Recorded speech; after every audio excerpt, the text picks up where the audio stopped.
Hey guys, welcome back to my channel. Arne here with cinemov.com. Thanks for tuning in. So today we have the Mark 46 concept art version. This is basically here for celebrating the first 10 years of Marvel Studios.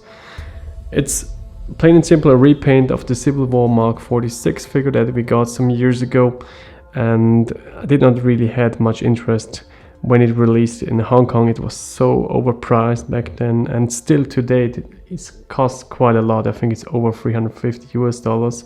But luckily, as you can see about it at Sideshow, I had about $150 US of reward points left, and so I thought, why not give it a shot to complete my Iron Man collection. There's also another figure which is a Captain America concept art version. I think that one looks pretty good, but I also did not get that one.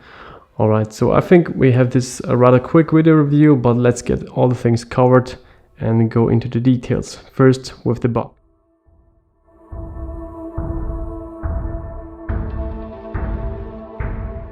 So the box has quite an artistic style. As you can see here beneath the slipcover, there's a lot of image material of the different Marvel Studio movies.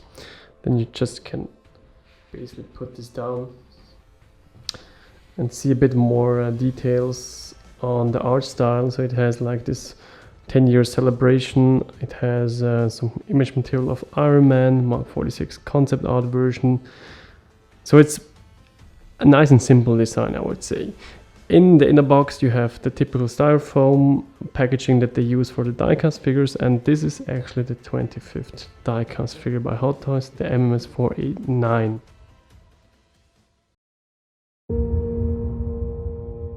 So and here we go, Mark 46 out of the box, and first let's pan down to the accessories. So let's be honest and straight, there's not really much to show here, and I think it was also not really expected. I mean, the whole release was not really expected to be there. I did not have a clue that actually Marvel Studios celebrated the first 10 years, and then it was even more unlikely that Hot Toys somehow would get involved, but here we are. So we have some spare hands, some repulsor action hands, the fisted hand, and then we have two different replacement accessories. For the gauntlet we have this missile pod rocket section, and also for the shoulder area the replacement section. So that's it. The only major accessory here is definitely the base that you can see here. It has a nice print on there, the first 10 years, and the picture of an arc reactor. So that's probably the biggest accessory and will definitely look cool on your shelf.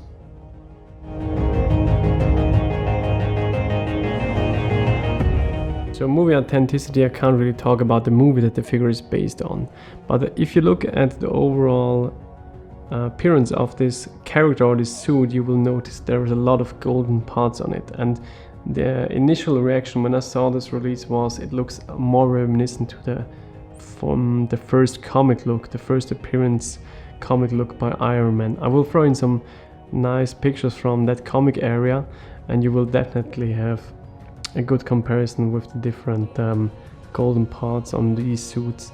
So that's definitely a cool way how to introduce this suit in the Hot Toys lineup.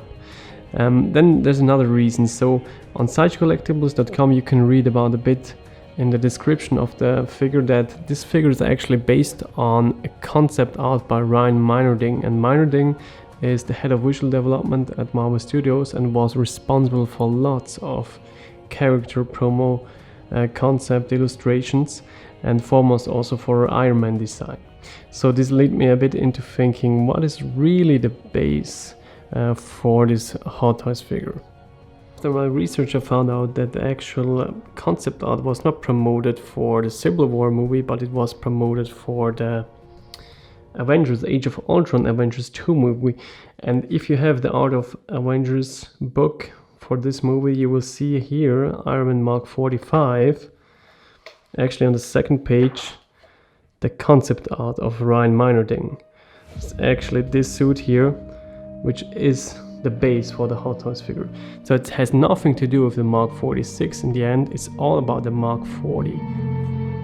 So knowing now the origin of the figure or the design, you definitely can do some cool comparison and take this as an authenticity base.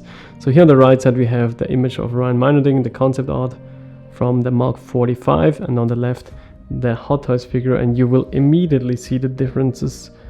For example, on the arc reactor the shape is totally different. But yeah, that's a bit of a shame. I mean, it's nice to Hot Toys think about doing concept art stuff, but then in the end it's just a repaint of a Civil War Mark 46 suit, and they don't go for the full creational aspect. So that's then in the end a bit of a cheaping out. I mean, also cashing in on the whole thing, because they profit from the anniversary, they profit from reusing the Mark 46 parts, and so on. So definitely would wonder what Ryan Meinerding would think about the release of this actual figure here, if he's really that happy, because it's not really recreating his concept art. So for the action features, this is basically a repaint of the Mark 46. There's nothing much more to add in terms of describing how this is. The most obvious thing is of course the LEDs. These are placed all over the suit. Look at the chest area here. Then also in the legs you have these LEDs there. So there's so much going on. It's so rich in detail. It's really one of the best suits that Hot Toys has provided. I think that's a good thing, at least. I mean, it's a great suit which a repaint can base on, but there's no big surprises in the end. Okay, comparison time. On the left side the concept art version, and on the right side the original Mark 46, which this figure is based on. In the end you see they reduced the silver parts to a minimum on the concept art version. So there's almost no silver parts on the torso area, where here you have it all through. Then the legs of course are more golden, and the nice kind of paint detail you will find in the toe section. Here they actually went for a more silvery look, where this is more red. But it's obvious, this is a repaint, a full-blown repaint of the Mark 46, and this is kind of a letdown if you ask me. They promoted as this huge, nice 10 years anniversary edition, this kind of unique product.